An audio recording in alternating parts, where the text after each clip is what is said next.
বাংলাদেশ জামাতে ইসলামী দারিয়াপুর ইউনিয়ন শাখার উদ্যোগে দারিয়াপুর ফুটবল খেলার মাঠে অনুষ্ঠিত হয়েছে শহীদ দেলোয়ার স্মৃতি ফুটবল টুর্নামেন্ট।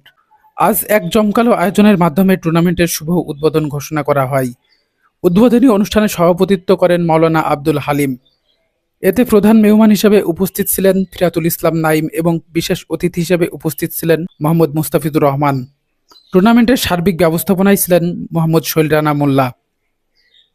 টুর্নামেন্টের উদ্বোধনী ম্যাচে মুখোমুখি হয় দারিয়াপুর ৬ নম্বর ওয়ার্ডের খানপুর একাদশ এবং ১ নম্বর ওয়ার্ডের বিদ্যাধরপুর একাদশ। আমরা আজকে ২৫শে জুলাই শহীদ দেলোয়ার স্মৃতি ফুটবল টুর্নামেন্টের প্রথম পর্বের খেলা আমরা ইতিমধ্যে শেষ করেছি। প্রথম পর্বে খেলা ছিল ৬ নম্বর ওয়ার্ড এবং ১ নম্বর ওয়ার্ডের ভিতরে। সেখানে ২-১ গোলের ব্যবধানে ৬ নম্বর ওয়ার্ড সেখানে বিজয় লাভ করে। প্রতিদ্বন্দ্বিতাপূর্ণ এই খেলায় বিদ্যাধরপুর একাদশকে ২-১ গোলে হারিয়ে শুভ সূচনা ও জয়লাভ করেন খানপুর একাদশ।